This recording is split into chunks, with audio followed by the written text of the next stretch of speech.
Game of the Year nominees are out for 2023, and there are some controversy regarding the selection.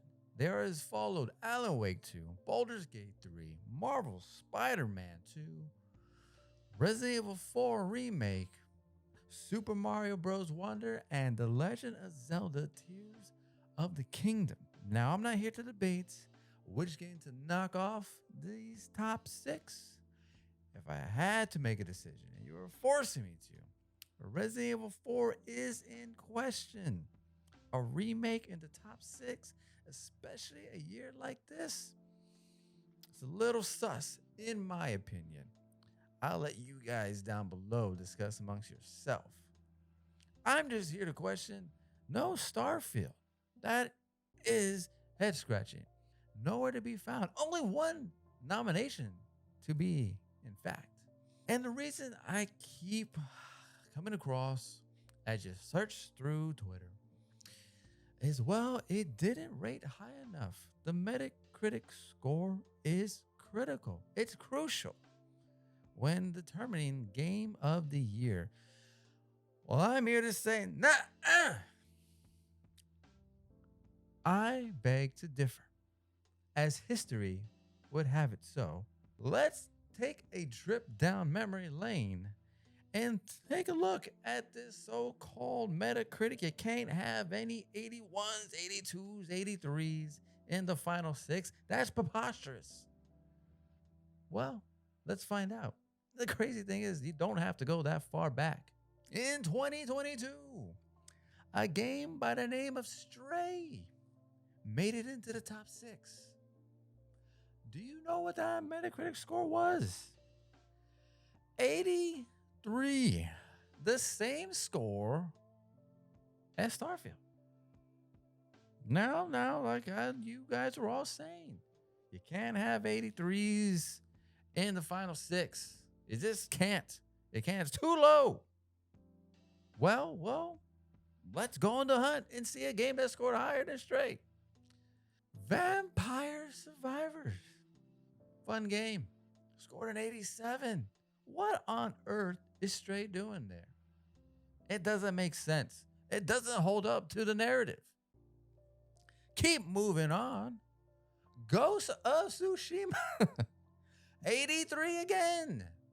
I thought you couldn't have an 83 in the final 6 of the Game of the Year. No. Nay. Says Ghost of Tsushima. I could be up there. Now I know 2020 was a light year, especially compared to 2023. But let's be fair. There's not many years like 2023. I get it. So what could topple Ghost of Tsushima at 83? Surely every single game has to be lower than 83. There can only be 5 more games above 83, right? Because you got to be in the top 6. You can't have low scores on the Game of the Year. Can't have 83s. Also released in 2020, Ori and the Will of the Wisp with a 90. What on earth is going on here? A 90. That's the cream of the crop, is it not? Is that not some of the very best? But Ghost of Tsushima somehow made it in. Let's go back a little bit further. Death Stranding, actually, with an 82 on Metacritic. It scored lower than Starfield. Now, what is going on here? The narrative of you can't have mid to low 80s on the final 6 finalists for Game of the Year. It's just not holding up, and we didn't even have to go that far back. Now, what on earth could have replaced Death Stranding? Because we can't have 82s. We don't know. That's what you said. Ladies and gentlemen, I give you Luigi's Mansion 3. 86 Metacritic score. Now, I'm not saying I agree with all this. I'm just pushing your narrative. And if we're going to keep that energy, well, let's keep that same energy. Luigi's Mansion should have been in the top 6. It scored higher than Death Stranding. You can't have 83s. You can't have 82s.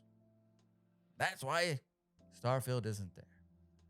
Now you tell me, does the narrative still hold? Do you still agree with the Metacritic argument?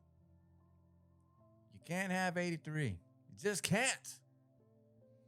I'll let you in the comments discuss amongst yourself. Feel free to engage. My hope that there's more transparency on how these decisions are made, not just a poof, hey, we made a decision, here they are. I just like to see the process, a little bit of what goes into deciding this. Resident Evil 4 Remake, a game that we have seen. Again, give it its flowers.